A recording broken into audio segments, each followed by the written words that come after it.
Okay, we are recording. Jordan, how are you today? I'm doing great. How are you?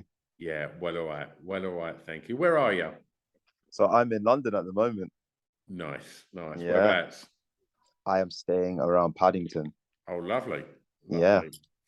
lovely. Well, look, Jordan, before we get on to your song picks and stuff, tell me a little bit about how you found the weird 18 months that was lockdown. Tell me how you found that personally, and tell me how you found that creatively. I found it very interesting because it's like I was really trapped into my own thoughts and it made me think a lot deeply into things, because you're at home, you're in your own environment for a long length of time. And I feel it made me more creative and it also made me appreciate a lot of things a lot more. There's some things that we were like taking for granted a lot. And I still think like sometimes it's weird to think that that really happened, that we were really in lockdown. And I feel like a lot of people maybe forgotten or they're just moving on with their lives. But it's just like, it really, really stuck with me. And I wrote a lot of songs in that period. Did you feel the kind of pressure to, as a musician, you live busy lives, and when all of a sudden you get an opportunity where you're thrust into having nothing to do theoretically, Hmm. did you feel that pressure to utilize that time really smartly, or was it like, I mean, don't get me wrong, most of us when we first went into lockdown, the sun was shining and it was like, hey, holiday, like this is Yeah, literally, great, that's what I like. felt like. But how long did it take before you was like, do you know what, this doesn't actually look like it's going to be going anywhere anytime soon? Like, it's really weird. When I speak to different musicians, some were like, I just had to grab it and just push, push, push. But then others were like, it just didn't feel right. It just like Yeah. the vibe weren't there, so I didn't push it, and it come with time. Like, how does it work for you? It took about 2, 3 weeks, I would say, for it to kick in properly and be like, okay, I'm doing this. Like, I'm not going to be able to like shoot videos as much as I was doing, or do this, or be out here meeting people, and the usual networking sort of stuff. So it was kind of weird, but it made me think more into the creativity of what I was doing at the time and really deep into that. And I really dwelled into the music. So I think that helped. I think it helped me in that way. And it helped me to be more creative and also listen to other stuff that I wasn't listening to as much. What like? Tell me what. Like different music. So I got really big into indie music, like Okay. during the lockdown periods, like massively into it and sort of a lot of more post-punk sort of stuff. I was listening to Current Joys, like a lot of stuff like that. And it was just, I don't know, I felt like there's just something in this music that is really different. And I dwelled back into my old listening of like Joy Division and stuff like that. And it's just like I was so inspired. Like it made me Yeah. so inspired. Yeah. Fucking hell. If you're literally isolated in lockdown, you throw Joy Division in the mix as well. Jesus, that's heavy, man. I know. And I went back and I even watched the biopic and everything. What one did you watch? 24-hour Party People or Control? Um, what was the second one? Control. Like, Control. That's the one I watched with yeah. Ian Curtis, and then the whole story and everything of like how he passed away, and then the one with where his girlfriend's there, and the girlfriend with the music. It a lot of it, and even the way he was dealing with a lot of the episodes that he was having and stuff like that with his I forgot what illness he had. Epilepsy. Epilepsy. Yeah, he was dealing with the epilepsy and everything on stage. I thought that was just really interesting, and I was just watching a lot of biopics. I don't know why, but I got really into it. I was watching the Miles Davis one as well, so it was Oh, quite that's interesting. great as well, that. Yeah, that was really, really good. Yeah, yeah, wonderful. All right, well, let's start your playlist. And Jordan, tell me the song that you regard as having the greatest ever intro. So I had two. So because I'm a big rap fan, it was Meek Mill, Dreams and Nightmare, and it's like the way it transitions into like a really, really slow, emotional, melodic rap song, and then it's just like boom, straight away it just hits with like a hard beat, and I love that because I felt no one was expecting that. So I really love that song. And another great one for me was, let me remind myself, Paramore, Ignorance. I don't know why, I just really love the intro. It was between that and like Queen, but I love Paramore as well, so I had to put Paramore. Yeah. I'm loving this is genre busting. There is no direction to this. I know it explains myself, eh? Yeah. I mean, when you're writing and you're obviously a young artist, and and it's something I'm always intrigued to when I speak to young artists about this very thing, because a lot of the time I speak to more kind of older established artists that maybe sort of sold the lion's share of their records in the sort of 90s and noughties.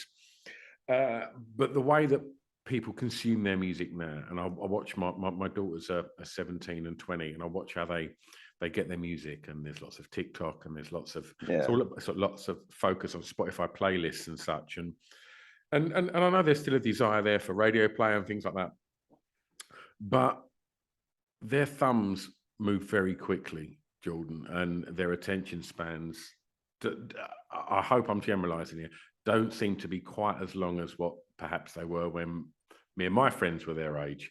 I agree. And so with that in mind, how much of these, fast moving attention spans and TikTok culture and, the desire to get on Spotify playlists and hooking them instantly, because it's such a saturated market of music, you've got to stand out. How much of that, if you kind of get where I'm framing the question, how much of that filters through into your creative process? I feel it makes me more creative in an aspect that maybe some artists didn't have to before. It's like TikTok's so fast, and it's like you have to grab someone's attention within like 5 seconds. So it kind of thinks, what am I going to do that's so striking, or what sound are they going to hear that's striking that keeps that person hooked? Why are they going to be hooked? And I feel it makes me think more on the creativity. How am I going to keep someone hooked into this video? What am I going to say that's going to grab someone's attention? So I feel it's a lot of that, and some of it is like almost an interest of sounds. Like I found a lot of the music that blows up on TikTok sometimes, it's something that can work into a small video, a small clip, but it fits an emotion or a feeling.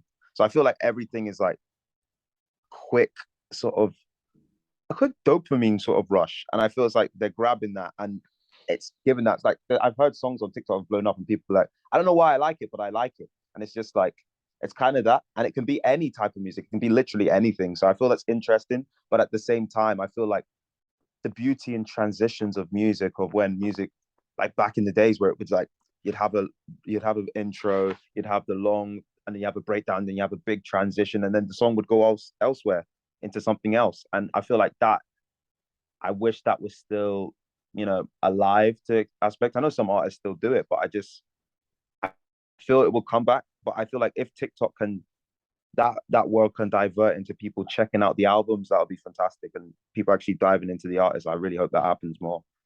I totally agree, and I think it's you mentioned Queen earlier, and we're also well versed in Queen's music, but I think if a young artist walked into a label now, I mean, I've wrote a song called Bohemian Rhapsody, and they're going to be like 30 seconds in and going to be like, mate, what's going on?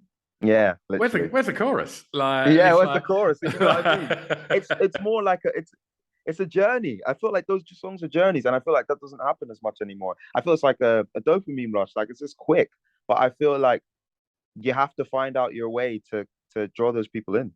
Do you think that an element of that comes from being established and having like a couple of successful albums under your belt, that the label then goes, okay, you can experiment, you can be a little bit Radiohead on this, or you can push the boundaries on this, and we're not going to pressure you for radio edits and things like that. Do you think a lot of that comes from artists? You look at bands like Elbow and things like that are putting out however many albums they put out now, like that sort of thing is not filtering through into their creative process because they're established, they've got their following. But I do wonder now, if you had some huge intro that took 30 seconds before a vocal kicked in or a chorus, if you get laughed at the building.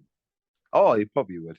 But I don't know, I feel like even with my label at the moment, it's just like I'm allowed to be as creative, because it's like, what's going to grab the people? As though if it's grabbing the people and people are tuning in, you never know. I feel like, but it could be the sound. Like that's how TikTok is so creative. I feel like the sound alone could make people go and tune into the 30-second, and they just might like that intro. Yeah, you don't know at this point. Like there's been times I put up a part of a song, it might not do as well on TikTok, and then I put up a separate part of the same song, and it does well on TikTok because it grabs people. I don't know why, but it did. Yeah. you know. Okay. Tell me the first song you remember hearing that had an emotional impact on you, please. I think it was Luther Vandross, Dance with My Father. I think it was that song. Yeah. That's a powerful record, right? Yeah, it is. It really is. My mum played it, and I remember like feeling like a overwhelming emotion. I don't know why. It just sounded beautiful to me. Yeah. Yeah. His his voice is off the scale. Oh Like yeah. off the scale. It's like I happen to be of an age where when he blew up, and certainly the whole kind of mid to late 80s soul scene kicked off in the UK. And it was with some of the music, I guess, come a little bit before that track, the Give Me the Reason album and Never Too Much album. And it's so weird that so many of them tracks still find their way. Like you drop Never Too Much in a club, doesn't matter where, it's Yeah, going off. literally. It's such a tune. It's gonna go off. Like that's so true. Yeah. And what's beautiful is if like I don't know if do you know much about how kind of Luther really found his way and how he got where he got? Not really. I didn't look up much of him. I just realized like how he died and stuff like that. But I didn't really look in how he blew up. So he was a backing singer. I mean, he was in a band called Change, but he was a backing singer as well. Oh wow. And have you ever heard Young Americans by David Bowie? No. Oh yeah, yeah, yeah. By David Bowie. Yeah, yeah, yeah. That's like a legendary song, actually. When you listen to it, have another listen. And when you hear, he was a young American, it's Luther. And you can No way, hear no way. you can hear his voice. And it was Bowie that was a big, big person in pushing Luther through as this amazing Nah, now singer. I'm gonna have to look that up now. That's crazy. I didn't Oh, I've know that. got bucket loads of pointless information like that, Jordan. Don't worry.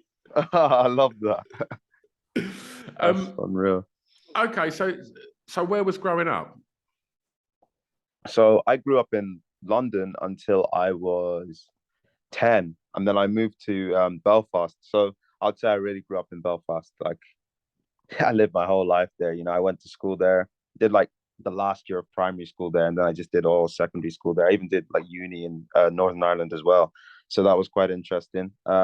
Interesting experience, especially growing up in London, through primary school, and then just suddenly just going to Belfast. It was a weird change, weird environmental change and everything. Like there wasn't many people that looked like me in my class, and it made me see both sides of the world in a different way, you know.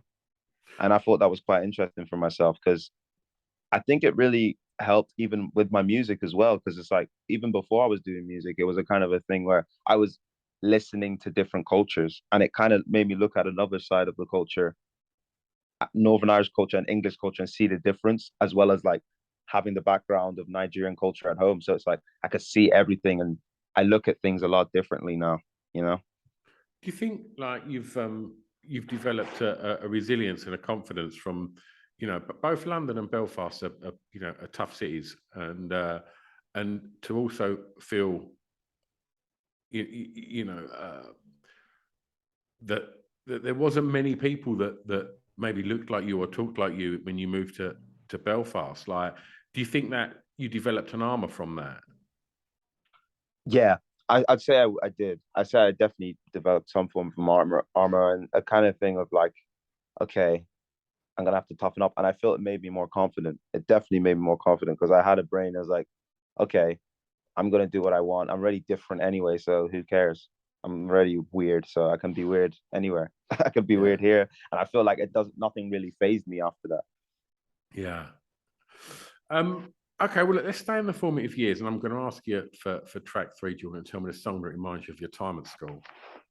Oh, a song that reminded me of my time at school was actually Drake Headlines, and the reason why is because it was on like when people used to listen to music on TV, like it was just there all the time. So I always remember that or seeing it like after I'd come back from school. So that's why I chose that song because it's just like always there. Because Uh, Drake was like just really blowing up at that time.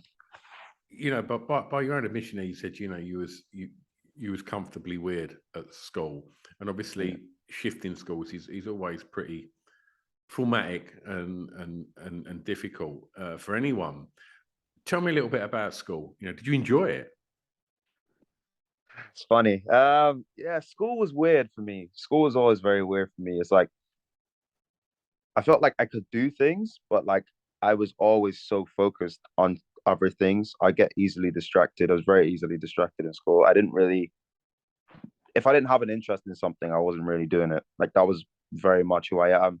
And it was always very weird because I always had various groups of friends. I could always fit into different groups, into different friend groups. I'd be friends with the guys that are into games. I'd be friends with the guys that are into football because I was into so much just because I had been living in so many different places. So I kind of knew a bit about everything. So it was able for me to adapt. But I don't think I just didn't like authority. I think in school, I really had a problem with authority. I didn't like it. I didn't like having to feel that I need to do something, which sounds a bit weird. But yeah, I just didn't like the feeling.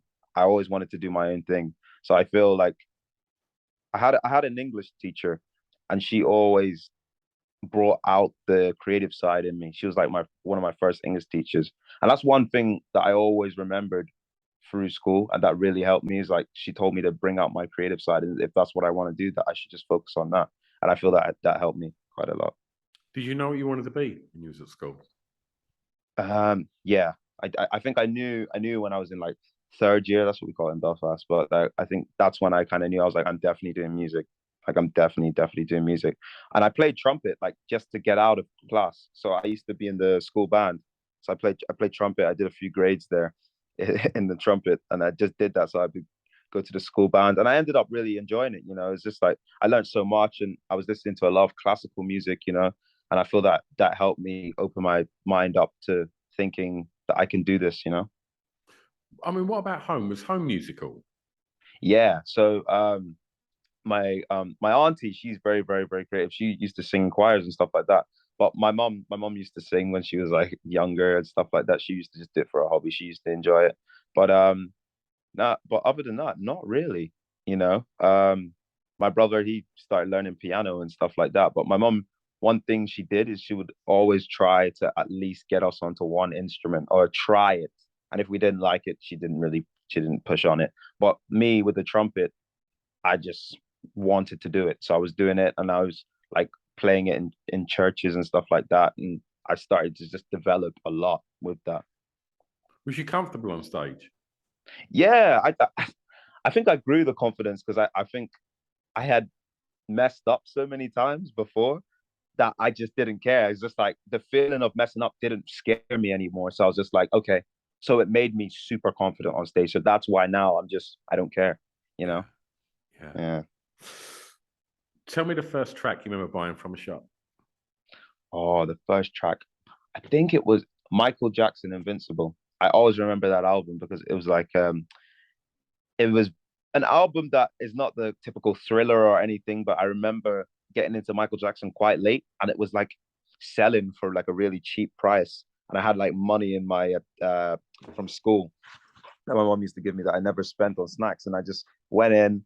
I can't remember. I think it was probably a HMV at the time, something like that. I went in and I bought like a Michael Jackson Invisible CD, and I played it, and I was like, "This is insane." But it was not an album that was one of his biggest, but it was so good, and I felt like it was so underrated. And I always now when I meet people, I'm always telling people you need to listen to this album of Michael Jackson. They're like, "Oh, I've never actually heard this album before." And I was like, "Yeah, exactly. It's so good." So yeah, that one is definitely one of my favorites. Was was that like one of the last ones? Yeah, I would say it's one of the last ones. Maybe it was probably like 2002. It had like "You Rock My World" and stuff like that on it. I think that's the record that it might have been the one after that. But I don't know if you know this, but I had someone on the podcast about 4 years ago, and they were telling me about uh, how because everybody knows that with Off the Wall and Thriller, like he was ahead of the game constantly with Yeah, producers or whatever. He was just moving the goalposts constantly. Um, but on, I think it might be Invincible or the record that followed that, he was messing with these kind of sounds. I don't know if you know this. It's another one of my pointless facts. love it. But he looked into goosebumps and Oh wow. like because not everybody gets goosebumps, Yeah, uh, but there's a certain thing that triggers goosebumps, yeah, and they found this kind of sound or bass sound or whatever it was within the music that triggers goosebumps, and that was something that Michael Jackson like threw all over this album. He wanted a physical response to the audio. Like, Wow. Now I have to look that up now. that's pretty Because fucking crazy, man. that album literally gave me goosebumps. I'll never forget it. There's so many songs in it. They're so beautiful. I was like, wow. Yeah. He knew you was going to get goosebumps. He knew that before he'd Yeah. even played it, man. Yeah, literally. That album is so beautiful, man. So beautiful. I mean, I've asked you about sort of confidence of being on stage and things like that, but Jordan, you've chose a really tough industry to create a career within. Tell me about your relationship with drive. How driven are you? Very, very driven. I feel like that's what's kept me going and kept me here. You know what I mean? Like my drive is a lot, and it's so important to me because like even music, I treat it like I always say this. I say it's like a do or die thing for me. It's kind of a thing. It's just like I'm going to do everything it takes to make this sort of thing happen to where I want it to be. Try everything that's possible, and if it doesn't work, I will know that I tried everything. And if I don't want to ever be like, oh, I should have tried this or I should have done that. I'm going to try everything. And it's that's how hungry I was, and that's how much I want the things that I want. And I just know if I'm interested in something enough, I'm going to do everything till I get there. And that's definitely me. I'm going to hustle. I'm going to do all the right things to get to that point. So I feel like that's where the drive comes from. And also like changing my life as well. I felt like all the things I've been through in my life, I was like, this is what I want to do. And I really want to change my life to do what I want to do for the rest of my life. And that's why I just had to use the drive to continue my music and just keep going. So, yeah. Wonderful. I'm going to take you clubbing, and I generally sort of ask this question retrospectively, but you're a young man. You should still be out enjoying the world of clubbing. Yeah. Tell me the song that soundtracks your clubbing. Songs that soundtracks my clubbing. That's so interesting. Tell me about clubbing. There's a song that I like really right now that I keep hearing. It's funny, but it's a Beyonce song. It's the new one. Like I really like that song, and I feel like I've heard that in the club so much. But I think that one, I can't remember what it's called, but it's so good. It's like one of the dancey ones. Yeah. So are you going like dance clubs, R&B clubs, indie clubs? Where are you going? Oh, I got a lot of hip hop clubs. A lot of hip hop clubs, like hip hop clubs and dance clubs. Hip hop and dance is my thing. Like I've been really getting into like drum and bass lately. I don't know why. Don't have a clue, but I love it. Like I just love it. And I love the hip hop as well. Like hip hop is that's one of my main things. I love it. I love 50 Cent, definitely. I'm hearing him in the club a lot. Still to this day, you still hear a 50 Cent song. So yeah, he's one of my favorites, definitely. I'm hearing a lot of UK rap as well in the clubs, which is interesting. Which I like. You're hearing a lot of like Tion Wayne and Russ and stuff like that, which is sick. Yeah. It's so weird, UK hip hop. It's like as somebody that is of an age where I've got a venue, and my venue, we way back in the day, like we brought over Ice-T, yeah. and I'm trying to think who else we had on. Rob Bass. We brought over a lot of hip hop acts to the UK, but in regards to UK hip hop, it was so kind of sort of frowned upon back in the sort of late 80s or mid to late 80s. Like it wasn't legit, it wasn't from the States, and it's been amazing to sort of see that change over the years, and whether it be through garage or through grime or through even artists like the Streets, just utilizing I guess essentially the punk ethos of hip hop and making it happen. It's like, can you when you talk about Joy Division and post punk and your love of hip hop, can you see the parallels in there of that kind of punk? I think that's why I like it so much, because people always ask me like, that is like two ends. Like, why do you like that music and why do you like this music so much? Because it's just they're together in this way. It's just punky. It's just so like saying the rawest thing in the most emotional way that you can say it without caring. And I think I like stuff like that. Anything that is like screaming like just the rawness, I just love. So that's why I think I love Joy Division, like The Cure, like all stuff like that, where they're expressing themselves in different way. And then rap, hip hop, they're like expressing what they've gone through or explaining stuff or even flexing, showing off and being like, I've got this, I've got this. You know, I find that so cool because I feel like it's just like flexing your reality or talking about your pain in a different way. I just love that. Okay. I'm going to take you home for this track and tell me a favorite song from an artist from your home county, please. Oh yeah, that was an easy one for me. It would have been Are we going to Moore. Belfast? Belfast, Yeah. Belfast. So Gary Moore Still Got the Blues. Tell me about that. I love that song. So I first heard of Gary Moore because I went to Ashfield Boys High School in Belfast, and he actually went to that school, and that's how I knew. And my principal always said it, like he said it all the time. So I was like, let me go and check up this guy. So I looked it up, and I was watching like live videos on YouTube of him, and he's incredible, incredible guitar player, like insane. And I was like, this guy is so good. So I had like an iPod, like a green iPod, and I remember having it and I downloading it, and I just kept playing it and playing it. I was like, yeah, this guy's insane. So that is one of my favorite songs. And I also had another one, which is like it's obviously legendary, but like a Snow Patrol, you know, Chasing God, all them type of songs. But Yeah. Snow Patrol is probably the biggest to come out of Belfast. But my favorite song by Snow Patrol was definitely Chasing Cars. Yes. I loved Run too. Yeah, Run's a banger, man. Yeah, Run's a banger. Do you think like so much of like the big exports of Belfast music is guitar music? Yeah, definitely. I'd say it's the biggest. Like guitar music is the most prominent, definitely. Indie and guitar music. I mean, tell me a little bit about the kind of because as a 49-year-old white guy from Essex, I know nothing about the Belfast young hip hop scene. Like what's happening out there, in regards to sort of hip hop and drum and bass and such. It's really starting to come along. It's starting to come along. Obviously, I'm like there's guys doing it before me. I'm the first one to kind of like start pushing the boundary a bit more. But there's some really great guys. There's a guy called John Sue. He came before me, and he has a fire in the booth.